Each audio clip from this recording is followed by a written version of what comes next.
안녕하세요. 저는 동아대학교에서 성균관대학교 한문학과로 편입하게 된 구예빈이라고 합니다.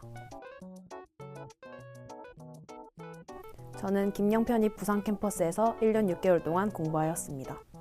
성균관대학교 한문학과, 중앙대학교 공공인재학부, 홍익대학교 법학부에 최종 합격하였습니다.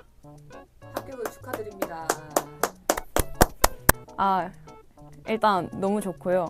성균관대학교는 제가 진짜 가고 싶었던 대학교여서 학원 선생님들이랑 교수님들 그리고 학원 친구들도 다 알고 있었거든요. 아침에 학원 문 여는 청소 할머니 할아버지도 알고 계셨어요. 10시에 11시, 12시, 1시, 2시, 3시 이렇게 다 봤어요. 근데 발표 안 나서 그냥 포기하고 있었는데 갑자기 성균관대학교에서 문자가 온 거예요. 제가 성균관대학교에 하트하고 붙여놔서 저장해놨었거든요. 친구한테 발표 났나 보다. 성균관대학교에서 문자가 왔다. 이렇게 얘기를 하니까 친구가 성균관대학교 합격하면 문자 온다며 이렇게 딱 얘기를 해서 온몸에 소름이 돋으면서 그럼 나 합격한 건가? 이렇게 돼가지고 확인을 했는데 합격이었어요. 너무 좋아서 눈물도 안 나고 엄마 아빠한테 전화하고 엄마 아빠한테 축하받고 그랬던 것 같아요. 중앙대학교 공공인재학부도 제가 진짜 가고 싶었던 학부이긴 했는데 최종적으로는 성균관대학교에 진학을 결정하게 되었습니다. 친하지 않던 분들한테도 많이 연락이 와서 편입은 정보가 많이 없으니까 수능에 비해서는 정보를 많이 물어봤고 축하도 진짜 많이 받았습니다. 제 전적 때는 동아대학교 석당인재학부였고 편입을 준비하게 된 결정적인 이유는 로스쿨 진학에 대한 목표를 가지고 있기 때문에 대학의 간판을 확실하게 높이고 싶다는 욕심이 있었던 것 같습니다. 저 진짜 완전 노베이스였어요. 저는 토익 준비도 안 했고 토익 한 번도 안 쳐봤고 대학도 수시로 갔어서 최저만 대충 맞췄는데 어쨌든 영어 준비 하나도 안 했고 시작할 때는 중등 단어도 하나도 몰랐었어요. 그래서 워드마스터나 중학생 단어들 먼저 외웠었던 것 같습니다. 그래서 정말 힘들었습니다. 하지만 해냈죠? 일단 서면 중심에 위치해 있어서 통학하기가 너무너무 편했고 저를 끌어주기에는 인강보다는 현강이 선생님들도 계시고 교수님들한테 바로바로 질문도 할 수 있고 그런 것들이 당연히 좋다고 생각을 해서 민영 편입 부산 캠퍼스에 다니게 되었습니다. 저는 월화수목 금토일 다 학원에서 공부를 했거든요. 그만큼 학원 분위기도 좋았고 공부하기도 너무 편했어요. 그리고 담임 선생님들도 학생들이 엄청 많은데도 그 이름 다 외워서 하나하나 관심이랑 애정 가져주시는 것 같아서 그 점이 진짜 좋았습니다. 제가 공부할 때 멘탈이 많이 약해서 진짜 많이 울고 싶기도 하고 공부 그만하고 이제 집 가고 싶기도 하고 그럴 때마다 선생님들한테 가서 막 찡찡대고 그랬는데 그럴 때마다 선생님들이 잘 받아주셔서 저의 유리 멘탈 관리를 잘 할 수 있었던 것 같습니다. 동석 교수님 수업은 들어보면 아시겠지만 목소리부터 진짜 남다르신 분이거든요. 그만큼 수업을 진짜 열정적으로 하시고 매일매일 반복해서 해주셔서 그게 머리에 이제 가만히 앉아서 수업만 들어도 박혀서 전 문법을 좀 잘할 수 있었던 것 같아요. 제가 앞에 말했던 것처럼 진짜 노베이스였거든요. 근데 그런 노베이스가 독해를 잘할 리가 절대 없잖아요. 그래서 저 사실은 끝까지 독해가 진짜 발목을 잡았거든요. 근데 그럴 때마다 승엽 교수님한테 가서 독해가 안 된다. 어떻게 하면 좋을까요? 하면서 울기도 하고 고민 상담도 많이 했던 것 같은데 그럴 때마다 승엽 교수님이 솔루션도 많이 주시고 고민 상담 많이 들어주시면서 보완을 많이 해나갈 수 있었던 것 같습니다. 교수님들 감사합니다. 당연할 수 있지만 단어가 가장 중요하다고 생각을 하는데요. 몰랐던 단어나 수업 시간에 교수님들이 중요하다고 알려주신 단어들을 정리한 단어장이 총 한 12권 정도가 넘었었거든요. 그런 단어장들을 통학할 때나 밥 먹을 때 그리고 자기 전에 봐줬던 그런 습관이 저의 단어를 외우게 해주는데 가장 큰 도움을 줬던 것 같습니다. 실제로 MVP도 스키밍 하면서 본 것까지 합치면 1, 2 각각 120회독 이상씩은 했던 것 같아요. 그만큼 기본 단어가 제일 중요하다고 생각을 합니다. 그래야 동의어까지 확장시킬 수 있는 여유가 생기는 것 같아요. 첫 도전 때는 학교를 병행하면서 편입 준비를 했었는데요. 그때는 노베이스이기도 했고 주변 사람들이 다 독해를 풀고 있고 기출을 들어가고 있고 그러니까 저도 마음이 막 급급해져서 단어도 안 되면서 더 안 되는 독해나 논리 같은 걸 어떻게든 끌어올리려고 노력을 했던 것 같아요. 근데 그게 진짜 안 좋았던 공부 방법이었던 것 같습니다. 강의할 때 항상 해주시는 말씀이 구문이랑 단어 결국은 기본적인 게 제일 중요하다고 많이 말씀을 해주시거든요.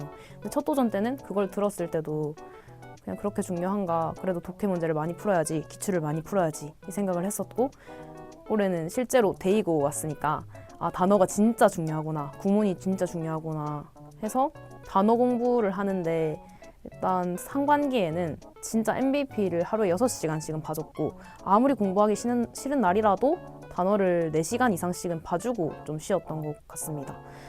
그리고 구문책도 4권 정도를 계속해서 봐줬어요. 끝낸 걸로 끝내는 게 아니라 그냥 계속해서 봐주고, 몰랐던 구문이나 문장 체크해놨다가 계속 봐주고, 기출 푸는 시기에도 계속해서 봐줬던 것 같습니다. 그리고 하반기가 되면서 이제 시험이랑 가까워지니까 문법 같은 경우에는 문제를 진짜 많이 푸는 게 중요하다고 생각을 해서 그 김영문법 1, 2권을 다 풀었고, 그것도 마찬가지로 몰랐던 문제들 체크해놨다가 계속 확인을 해줬어요. 논리는 많이 푸는 것도 당연히 좋겠지만 그 문제의 논리 체계 자체를 체화시키는 게 가장 중요하다고 생각을 했던 것 같아요.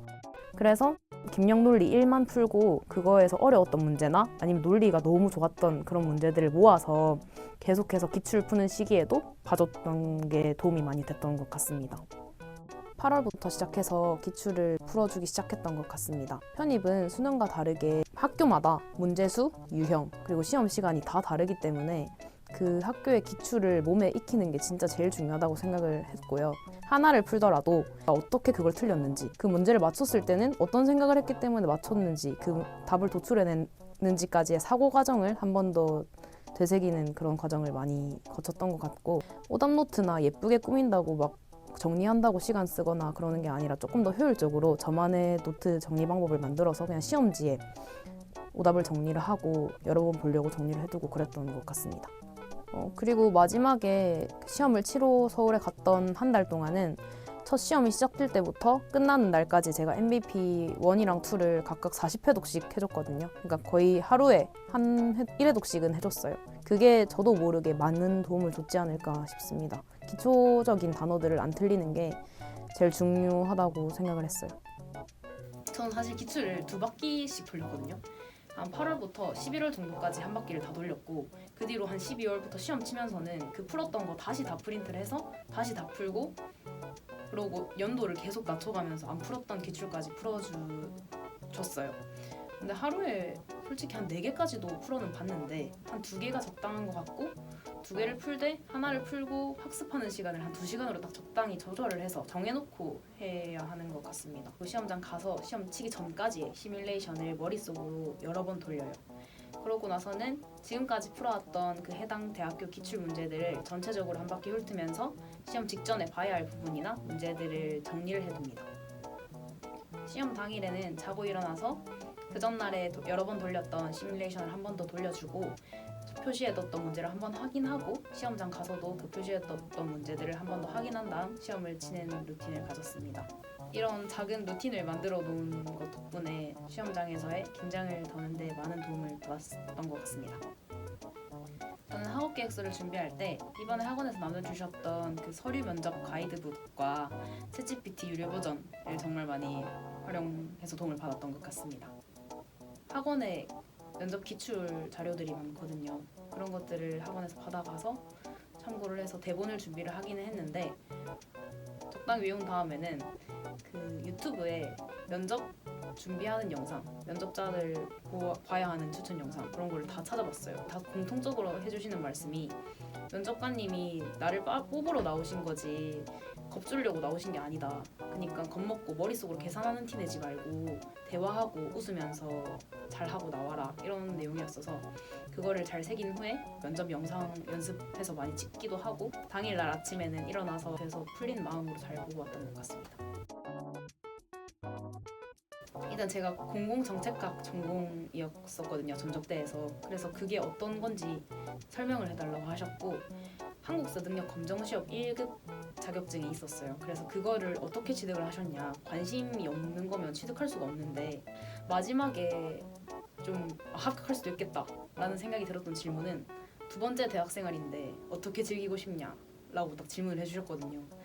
그 질문을 듣고는 제가 노는 방법도 잘 몰랐고 공부하는 방법도 잘 몰랐던 20살 새내기 대학생활과 다르게 지금 편입 영어도 공부해봤고 놀기도 많이 놀아봤으니 공부도 잘하고 놀기도 잘 노는 그런 성균관대 학생이 되고 싶습니다. 이렇게 정리를 해서 나오면서 기분이 좋았던 기억이 있습니다. 성균관대학교 같은 경우에는 일단 제가 진짜 안 되는 독해 문제가 많이 있고 제 시험 문제가 50문제였어서 부담이 많이 됐던 학교였어요. 문제가 좀 쉬운 편이라고는 하는데 그래서 좀 함정에 빠지기도 쉬운 그런 문제가 많은 학교라고 유명하거든요. 근데 시험을 치고 나왔을 때 사람들이 막 이번 성균관대학교 시험 말도 안 되게 어렵다. 뭐 기출 막 10개는 풀었는데 올해가 제일 어려웠다. 이렇게 말을 하시더라고요. 저는 안 그랬거든요. 단어도 그렇고 문법이나 논리 같은 거는 평이한 편이었고 독해를 좀 잘 찍었지 않았나 이런 생각을 합니다. 중앙대랑 홍익대 같은 경우에는 독해는 어려워요. 근데 저랑 잘 맞았거든요. 근데 풀 때마다 기출 점수가 나오긴 나와도 독해 문제를 하나도 이해를 안 하고 풀어지는 거예요. 내용 이해를 다 하고 문제를 풀든 내용 이해를 다 못하고 시간 내에 풀든 정답률은 똑같다는 걸 느꼈고 그래서 그런 경험들을 많이 쌓아서 거기서 나오는 자신감으로 시험장에 들어갔던 것 같아요. 그래서 실제 시험에서도 중앙대 같은 경우에는 내용 이해 하나도 못했거든요. 막 사람들이 막 카페에 막 복귀하자면서 문제 올리시는 거 봤는데 아무것도 모르겠는 거예요. 근데 1차 합격을 해서 이건 운이다. 일단 학업계획 써보자 하고 써서 냈는데 합격했더라고요. 결론은 연습만이 살 길이다. 슬럼프는 항상 있었어요. 24년도에도 병행하면서 열심히 했었고 25년도에도 돌아와서 한 8개월 정도를 했었어서 남들은 1년 할 때 저는 어쨌든 쉬고 1년 꽉 채우진 않으니까 슬럼프가 그렇게 올려나 생각했는데 매일매일이 힘들었던 것 같아요. 그래서 힘들 때마다 밑에 카페 가서 딸기 요거트 스무디 제일 좋아하거든요. 그래서 그런 거 사와서 아니면은 뭐 편의점에 가서 초콜릿이나 과자 같은 거 쇼핑 막 해와서 공부를 계속해서 하려고 노력을 했던 것 같습니다. 앞서 말씀드린 것처럼 진짜 단어가 제일 중요하다고 생각을 하거든요. 단어를 제가 진짜 MVP 1, 2를 많이 봐서 기본 단어도 그렇고 MVP에 나와 있는 동료들 같은 경우에도 하나도 빠지지 않고 다 외웠다고 자부할 수 있을 만큼 단어에 큰 시간을 투자를 했던 것 같아요. 그래서 좋은 성과를 얻을 수 있었던 것 같고 그리고 김영 모의고사가 생각보다 큰 역할을 했던 것 같아요. 7월부터는 캠퍼스 테스트를 일주일마다 치기도 하고 미니 테스트랑 위클리 테스트 한 달마다 다 쳤거든요. 그런 걸 치면서 실전 가서 진짜 안 떠는데 도움이 많이 됐던 것 같고 처음에는 김영 모의고사의 1위 일비를 정말 많이 했어요. 진짜 많이 힘들어하기도 했었는데 담임 선생님들이나 교수님들이 그런 거에 연연하지 말고 그냥 학습하고 넘어가라. 다음에 잘 맞추면 되고 실전 가서 잘하면 되니까 공부하는 데 더 집중해라 하셔서 그냥 쳤던 시험 틀렸던 문제들이나 맞았던 문제 한 번 더 확인 간단하게 해주고 그렇게 넘어가면서 그거에 제일 도움을 많이 받았던 것 같습니다. 제가 힘들 때마다 많이 들었던 노래가 그 옥상달빛의 달리기라는 노래거든요. 근데 그 가사가 처음부터 막 지겨운가요? 힘든가요? 숨이 턱까지 찼나요? 이렇게 질문 3번 던지는데 그거에 다 네 하고 대답하면서 근데 그 다음 그 가사가 할 수 없죠. 어차피 시작해버린 것을 이거든요. 그래서 또 눈물 나고 그래서 할 수 없죠. 어차피 시작해버린 것을 이라는 가사 들으면서 맞지? 이미 시작했는데 잘 해보자 이렇게 했던 것 같아요. 그래서 안 끝날 것 같지만 진짜 끝이 있어요. 저처럼 꾸준히만 열심히 하시면 성실하게만 하셔도 좋은 대학교 가고 싶은 학교에 합격할 수 있을 겁니다. 2027 데뷔 수험생들 파이팅! 성균관대학교에서 기다릴게요.